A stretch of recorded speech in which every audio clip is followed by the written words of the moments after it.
नमस्कार, खबरों की खबर में आपका स्वागत है। बस 24 घंटे बचे हैं।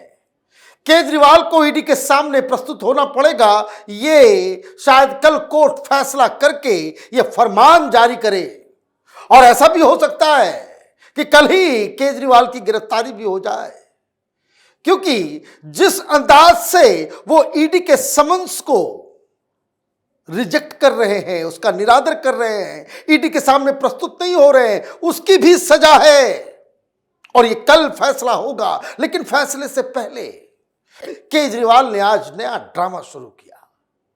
सवेरे सवेरे एक और वज्रपात हुआ जब दिल्ली जल बोर्ड के घोटाले में इसके करीबी ईडी के रडार पे आगे 12 जगह छापेमारी चल रही है।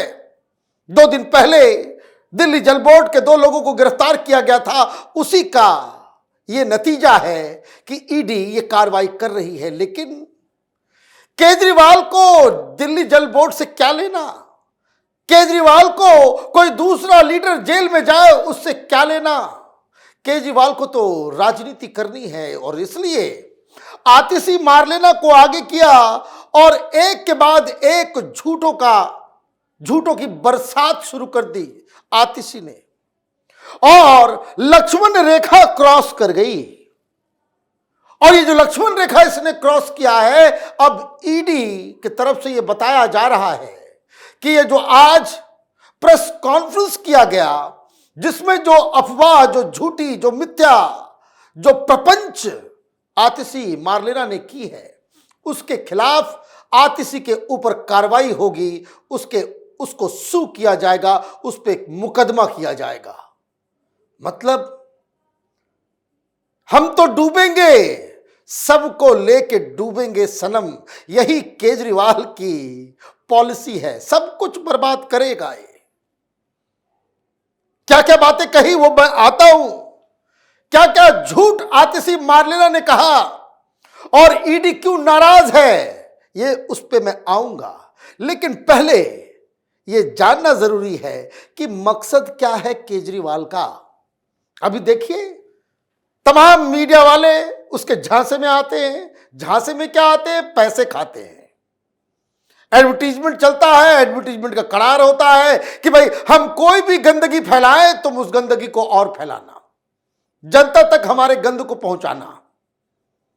हर जगह हेडलाइन चल रहा है, बड़ा आरोप ईडी के ऊपर, ईडी के ऊपर यह आरोप लगा दिया, ईडी के ऊपर वो आरोप, बाइट चलाया जा रहा है। सबको मालूम है आतिशी मारलेना झूठ बोल रही है, लेकिन बाइट फिर भी चल रहा है। उससे क्या होगा? जो आम जनता है, जिसे केस के बारे में मालूम नहीं है, उसको लगा कि भाई वाकई बड़ा तंग किया जा रहा है केजरीवाल को, सिंपैथी बटोरेगा।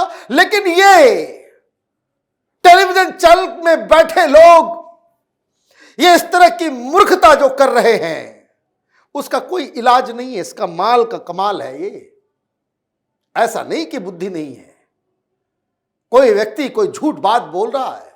अभी देखिए केजरीवाल, अभी कल ही आई खबर कि दिल्ली हाईकोर्ट ने मानहानि का केस वो एक विड्रॉ करना चाह रहा था। कोई ध्रुव राठी है, विदेश में रहता है, उसने बीजेपी के ऊपर कुछ आईटी सेल के बारे में कुछ उसने कहा था और उसने रीट्वीट कर दिया था, तो मानहानि का दावा ठोका गया। तो केजरीवाल चला गया, तो जज ने क्या कहा? जज ने कहा कि ये रिस्पॉन्सिबल व्यक्ति है, इतने सारे फॉलोअर हैं, कोई आदमी कोई झूठ बोल रहा है, तुम रीट्वीट कर रहे हो तो उस झूठ को बढ़ावा कर रहे हो, उसको इम्प्लीफाई कर रहे हो, और इसलिए तुम्हारे ऊपर केस चलेगा। एक नया केस जो है चल रहा है। गए थे ये रिलीफ लेने के लिए, कोर्ट जाते ही इनकी सारी हेकड़ी निकल जाती है। तो पर्पस क्या था? और ये इस तरह का केस ये मीडिया वालों के ऊपर भी होना चाहिए कि आप झूठ और प्रपंच फैलाओगे। कोई व्यक्ति प्रामा फेसी झूठ बोल रहा है और बाइट पे बाइट चला रहे हो, ये किस तरह की दलाली है? ये डेमोक्रेसी बचाएंगे? तो खैर, हिंदुस्तान के ज्यादातर चैनल में जो मैनेजिंग एडिटर्स टाइप के लोग हैं, जो फैसला लेने वाले, इधर खाली है, वो कुछ लिखते पढ़ते नहीं है, राजनीति जीरो, तो खैर उसके बारे में क्या कहना, सब अपनी दोस्ती आ रहे हैं। चलिए, क्या आरोप लगाया आतिशी मार्लेना ने, क्यों ये झूठ, ये प्रपंच मीडिया उसको फैला रहा है? पर्पस बस इतना ही है, केजरीवाल के साथ बड़ा जुल्म हो रहा है, सारी एजेंसियां लग गई हैं, मोदी डरते हैं, वो प्रपंच, वो विक्टिम कार्ड, क्योंकि उसको मालूम है कि गिरफ्तारी तो कोई टाल नहीं सकता।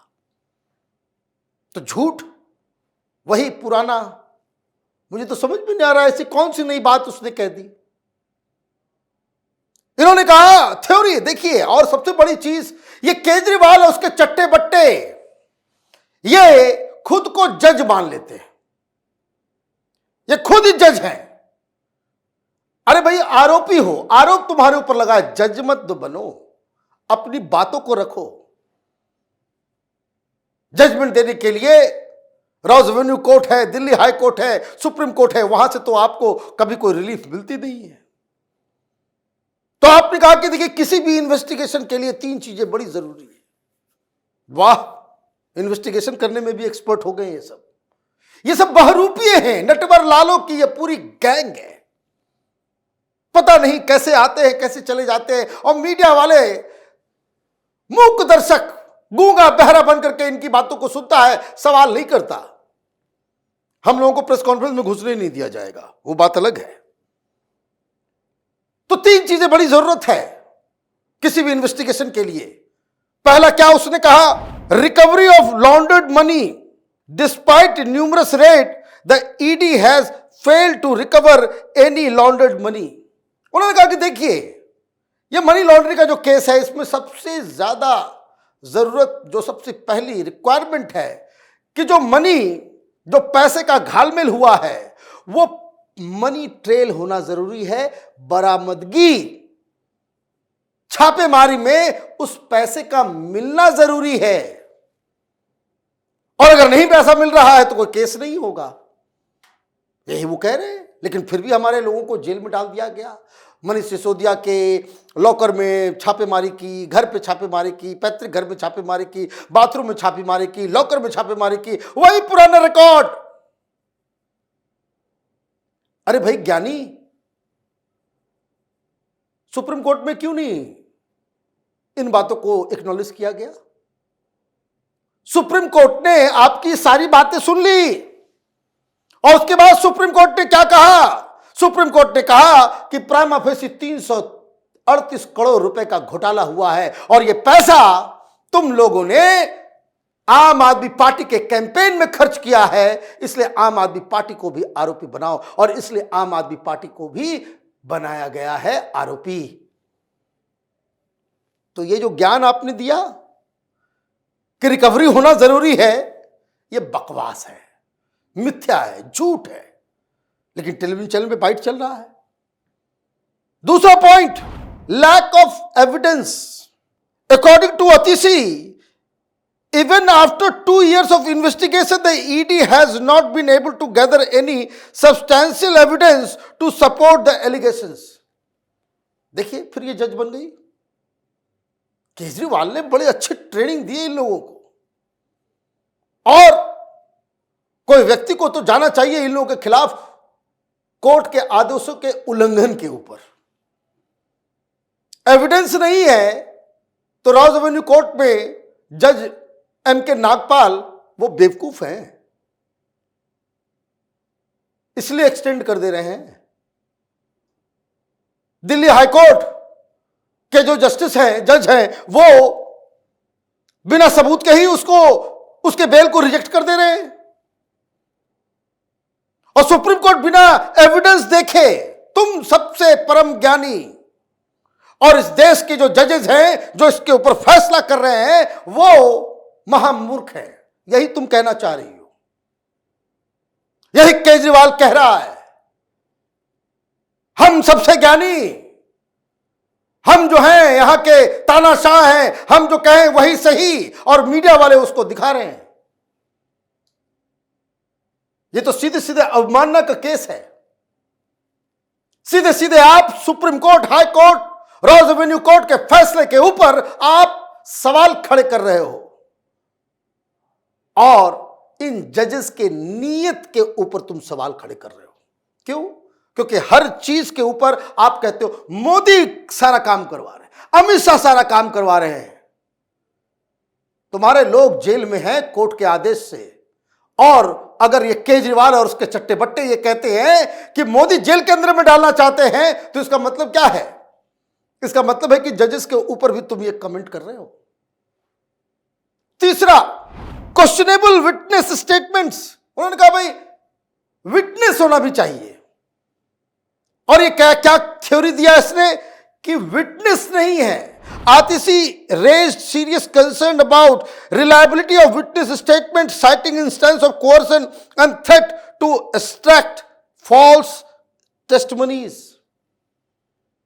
बता रही है, ये 6 महीना पहले भी कहानी आया था कि कान का चदरा फाड़ दिया, इतना जोर से तमाचा मारा ईडी वालों ने कि कान का चदरा जो है वो फट गया। आज फिर वही बात, और इतनी घटिया बातें ईडी को इमीडिएटली, और इन्हीं बातों को लेकर के ईडी आतिशी के ऊपर केस करने वाली। क्यों? क्योंकि ये कह रहे कि मैं किसी का कान का चदरा फाड़ दिया। ये कह रहे, बताइए, ईडी के तमाम अधिकारियों को तो आतिशी के खिलाफ इमीडिएटली केस करना चाहिए, क्योंकि आप ये आरोप लगा रहे हो कि ईडी के अधिकारी कुछ विटनेसेस को ये कह रहे हैं कि तुम्हारी बेटी को उठा ले जाएंगे, तुम्हारी पत्नी को ये कर देंगे, तुम्हारी बेटी को ये कर देंगे। ये घटिया बातें, तो ये तो चलेगा नहीं। तुम सच छाप किस्म की भाषा, एलिगेशंस, इस तरह की राजनीति पे उतराओगे केजरीवाल। ईडी के अधिकारियों के ऊपर तुम इस तरह के आरोप लगाओगे, तब तो इसके ऊपर केस होना ही चाहिए, और ईडी कह रही है भाई केस करेंगे। लेकिन एक नई चीज और आ गई कि भाई ईडी ने, और ये क्या कह रही है? कह रही कि हमें विश्वसनीय सूत्रों से ये मालूम चला है कि ईडी ने जो एविडेंस लिए हैं उस पे कोर्ट का आदेश था कि सारी चीजें वीडियोग्राफी हो और उसका एक एविडेंस रहे। अरे ईडी सारा काम वीडियो पे करती है, जो एविडेंस दिया गया वो ईडी लिखती नहीं है, जो विटनेस है वो अपने हाथ से लिखता है, और अगर उसको लिखने नहीं आता है, महामूर्ख है, अनपढ़ है, तो उसको लिख करके पढ़ के सुनाया जाता है, उसके बाद साइन कराया जाता है। तुम कह रहे हो भाई कोर्सन, मतलब आप समझिए कितने शातिर हैं ये लोग, कि ये जान रहा है कि ये फंस चुका है, तो ये पब्लिक में, ये तो इतना बेशर्म हो चुका है कि जेल जाने से इसको कोई शर्मिंदगी भी नहीं होगी। कह रहा है जेल से ही सरकार चलाएंगे, इतनी बेशर्मी। लेकिन पब्लिक वोट तो चाहिए, पब्लिक सिंपैथी चाहिए, इसलिए ये कह रहा है कि किसी का कान का चदरा फाड़ दिया गया, तो किसी की पत्नी को उठाने का धमकी दी गई, किसी की बेटी को उठाने का धमकी दिया गया। इस वजह से लोग जो है हमारे खिलाफ वो बयान दिए, और उसके बाद क्या कहा कि भाई ऑडियो गायब है, और ऑडियो गायब नहीं होगा तो, अगर ऑडियो गायब हो जाए ना, इस केस से जुड़े हुए तमाम ईडी के अधिकारी, उनको सस्पेंड कर दिया जाएगा। क्या आप बोल रहे हो कुछ समझ में भी आता है? ईडी की सारी इंक्वायरी, सारा चीज, वो वीडियोग्राफी ऑलरेडी ये कानून का हिस्सा है, और जबरदस्ती नहीं की जाती। जो बयान उसके हाथों से लिखवाया जाता है। तो आप कह रहे हो कि भाई ऑडियो गायब हो गया है, कि जितने विटनेसेस से जो बातचीत की गई है उसका ऑडियो गायब हुआ है, और इतने बड़े बड़े चैनल वाले लोग हैं, ईडी के अधिकारियों के तो खबर आ गई कि भाई सू करेगी। मतलब क्या है इसका मतलब यही है कि ईडी के अधिकारी ये कह रहे हैं कि आतिशी मार्लेना ने जो आज आरोप लगाए वो झूठे हैं। आरोप क्यों लगाया गया? सिंपैथी लेने के लिए, कि केजरीवाल कल जेल जाए तो कहेंगे भाई देखिए, न पैसा मिला न सबूत है, लेकिन फिर भी केजरीवाल को सिर्फ इस आधार पे जेल में डाला जा रहा है क्योंकि जबरदस्ती लोगों से बयान लिया गया है। तुम लाख करो चतुराई, कर्म का लेख मिटे न रे भाई। घोटाला हुआ है तो जेल जाना पड़ेगा। और हमारी नजर इस खबर पे लगातार बनी हुई है। आप देखते रहिए कैपिटल टीवी। हमारे वीडियोस को लाइक कीजिए, शेयर कीजिए और हमारे चैनल को सब्सक्राइब कीजिए। धन्यवाद।